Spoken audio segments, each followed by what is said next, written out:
Hey you guys, Megan here. Welcome back to my channel. I'm a manifestation coach and I've been successfully helping people for the last 5 or 6 years manifest what they want in their reality. If you guys want to work together, check out the description link below. Also, because there's one-on-one coaching, various packages, even email coaching if you're interested.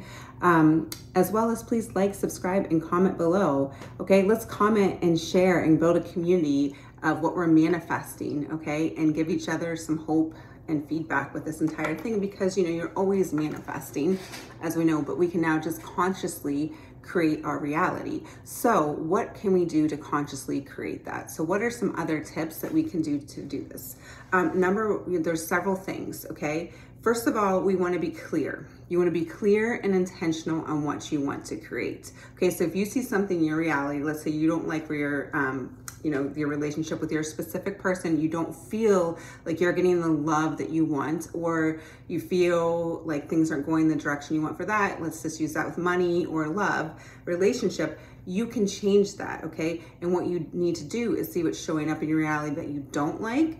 All right, and then you want to give yourself permission to have what you do want. So you want to be very clear and intentional of what you want to create in your reality. Okay, I want a loving, healthy, harmonious relationship where my specific person is doing X, Y, and Z. Okay, you want to be very clear. And remember, I've said this in other videos, you are detaching from any rules, okay? So if you could have whatever you want in this relationship, you want the person to show up in any way, and you had no rules, no backstory, nothing like that, how would they show up for you? What would you want, okay? So you need to be very clear and intentional when you do this, okay? You also, by doing that, I want you to be clear and intentional of what would you see. So you're gonna construct some sort of scene if your wish was fulfilled, okay? So you wanna condense it into about 3 to 5 seconds, but with that, let's map it out. What's that look like? We want to put all the tones of reality as much as we can in that, okay? So what would you see? What would you feel? What would you believe? What would you smell? What would you hear? If this were done, what would those senses be? All right, so you want to construct that, all right? And you can do that before, you want to map this out, figure this out, all right? And then you want to, turn off your senses, ground yourself, because really we're shutting off our senses when we're doing this. We're going within and we're gonna, go to our end scene, and we're going to practice that, and we're gonna rehearse that over and over again.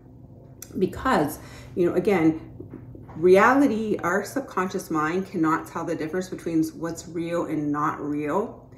So it's going to believe whatever you tell it. So if you create the scenes in your head like this over and over again, it has no choice but to manifest in your reality.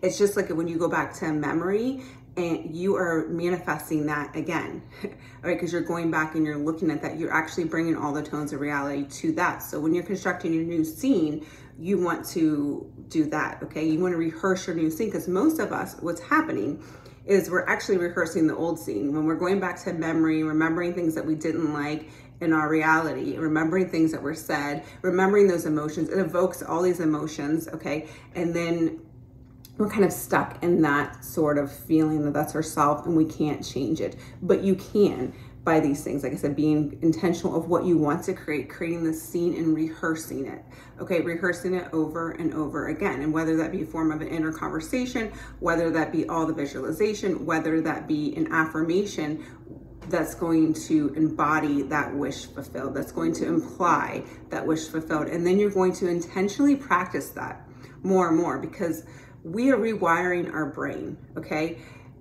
Our brain is set up in a certain way that we just think the negative. We go back and think the negative thing and we ruminate on that, but we're going to renounce that, okay? We're actually going to start getting in the practice of rehearsing what we want, okay? And this is a huge shift in your reality when you do this, because again, we're so programmed to think of worst case scenario. We're so programmed to go back and remember a scenario that we don't like, and then we get caught up in that trauma feeling, okay? And it embodies our emotions and we feel like we're stuck.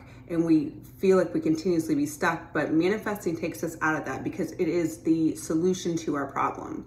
And again, how you're going to do that is rehearse what you want. Rehearse what you want to see in your reality before it happens, because your subconscious mind can't tell the difference between the two, and it's going to manifest out. That's the beauty of it. Manifestation is not magic. These are the keys to it, okay? This is how you're going to consciously create what you want in your reality.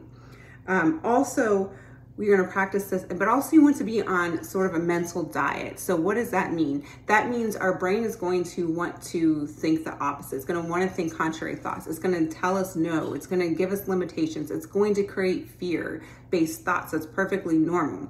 And again, we're going to be practicing what we want when this comes up, okay? We need to be aware of what we're thinking, what our beliefs are, what we think our truths are, what we think we're identifying with, and being unapologetic when you're coming to this, like when you're observing your thoughts and making sure if they're not aligned with your end desire, if there's any fear-based thoughts, practicing more of what you want, going to your end scene of what you want, that person communicating with you. Who would you be? You would be embodying this person that felt secure, okay? This person who felt confident. All right, so you also want to think, who would I be if I had my wish fulfilled? You'd also, want to map that out as well. What would you be thinking? What would you be feeling? Who are you from the end of that relationship, from the end of you receiving that? Practice that. What would you be saying? What would you be thinking? What would you be seeing? What would you be hearing? Okay, that's what I'm saying. You're going to start rehearsing that more and more. And then when those fear-based thoughts come up, you're going to recognize them, not beat yourself up, and go to your new desired end. Okay, your new desired end, and practice that deliberately. Okay, practice that more than living in the past. All right, we really want to stop living in the past and ruminating on those old memories, because those have a chance to manifest out as well. It's a perfect imaginal act. All right, so what we're doing, again, I know I'm repeating myself, but it's just super important, is you're going to start practicing what you want for your new reality more. You're going to go within, you're going to shut off your senses. You're going to start going within and practicing that, okay? And then throughout the day, what happens is most people might have an imaginal act, but then throughout the day, something might throw them off, and then they're looking at the 3D and they're taking their cues from the 3D. So on that point, you'd want to go back in your mind and remind yourself that you're the creator of your reality. I'm the creator of my reality. This is my new story. That old story doesn't align with me. I'm letting that old story go. And then you're going to watch everything unfold. And that's the other thing, is we have to have trust in this process as well. All right. Allowing things to unfold, because we're never going to figure out the how. That's micromanaging. When you're going back and trying to figure out the how, you don't have to. The universe hears this. Your subconscious hears it and delivers it in the most amazing way to you. Okay. The most amazing way, because you're creating it. Your job is just to be intentional of what you want to create. Okay, create that end scene and be mindful throughout the day when you're falling off the wagon, so to speak, when you're letting those fear-based thoughts come in your reality. What are you identifying with? Okay, you want to make sure, because you want to embody that new person that has their wish fulfilled, that's living in that reality. Okay, so that's the practice that we're going to try to embody more and more. You're not going to be 100% perfect at it, but every day you can tell yourself, I'm getting better and better at this. Okay, try it in smaller things too. Sometimes you have less resistance against the bigger things, because we really want to take our importance off of something too. I understand when something's so important, but we kind of want to level it out. Like Abraham Hicks would say, like, make it there's no difference between a button and a castle. So we really want to try to take the importance off of that. And how we can do that is to continuously remind yourself that we create our reality. Our thoughts are energy. Our feelings are energy. We are creating what we see. We always have been. And all we have to do is intentionally start focusing more on what we want to create versus what we don't want to create. Watching those fears and doubts as they come in, and be on a mental diet, okay? And telling ourselves we can have anything we want. There's no limitations. These stories that I've said for my whole life don't exist anymore, okay? And that's also where coaching can come in. I can help you guys figure out what your subconscious beliefs are, what's blocking you as well if you need that. All right, you guys, thanks so much for tuning in this video. I'll see you in the next video. Hope you have a wonderful day.